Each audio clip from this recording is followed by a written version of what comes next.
up, everyone? The season approaches, so now is a perfect time to talk about approaches. So as we get closer to the season, we're adding more steps and adding more speed to our javelin throwing and training. And I want to give everyone some guidelines to know how much speed to add, how many steps to add, and when to stop. So I have, as usual, 3 points that I want to make. And then we're going to talk a little bit about all the different approaches out there. So number 1, added speed must not hurt rhythm and positions. It's very important that we maintain a relaxed crescendo, that means da-da-da, crescendo, accelerating rhythm through the throw. If we're adding more steps and then we're slowing down at the end, which is very common, that's the opposite of what we want. Along with position, so we need to maintain our technique within a certain bandwidth. It's not always going to be perfect, but if we get to the point of diminishing returns when we are no longer within the okay range of technique, it's totally breaking down, that's too much speed. So at a certain point, more speed is just going to amplify my mistake. So what we really have to do is find what is the optimal distance, and we'll talk about that.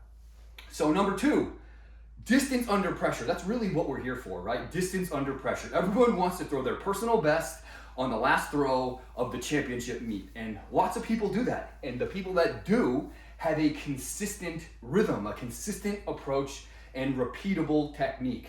So that does not come from running as fast as I can on my last throw, throwing caution to the wind. It's being repeatable, letting the adrenaline and the atmosphere of those championship conditions raise your level.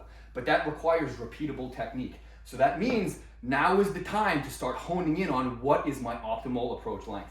And then the last one, I like to say, just like Spider-Man says, with great power comes great responsibility. With great runway speed comes great physical, mental, and technical responsibility. So you must match your mental, technical, and physical abilities to that runway speed. Just because you see some people stand at the back of the runway and run as fast as they can doesn't mean that that's where you're gonna find your best throw. With higher speed, there's higher forces, there's higher need to have good timing. So that comes with practice, and you really have to earn that extra speed. All right, so what I wanted to talk about next is different lengths of approach. So Julia, what length was your approach on your personal best throw? So my personal best was at the Olympic trials, and my approach was the 13 step, which is not that short, but it's not that long either. Like, I wasn't at the back of the runway. But even then, I had good rhythm and good timing. Like, it was comparable to the speed that I was producing. But even with all that being said, I still ended up dropping down to an 11 step the next year, so I could work that timing and technique a little bit better.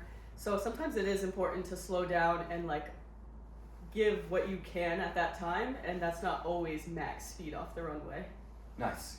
Yeah, so personally, when I was in high school, I threw from a 9-step. I had pretty good results when I was in high school. I threw 227 feet, and I threw with a 9-step. I coached some athletes. One of the best high school throwers last year threw from an 11-step. Right? Another way, so some people count every step, some count just lefts. So an 11 step would be 3 lefts forward, 2 lefts sideways. When I got into college, I was still in that 9-step, 11-step range. And then when I got out of college, I got closer to 5 lefts. So 5 lefts forward, 2 lefts sideways. So it took me a while to build up to that speed. Last year, the Division III national champion won through over 67 meters with just a 9-step approach. So you don't have to take a lot of steps to throw far. You need to match your technique to your speed. So one practical takeaway that I want to make sure that you take home with is, in training, now we're starting to add longer throws to the program. So we're bringing in 9-step throws, we're bringing in 11-step throws. Other ways to say that, we're bringing in 2 left forward, 2 left sideways, or 3 left forward, 3 left sideways, or 2 left sideways.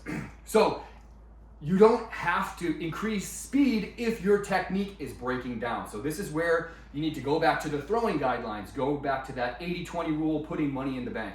So if you're running faster and you're seeing the throws are significantly less consistent and your technique is significantly worse, it's time to break it back down. Good luck. Good luck.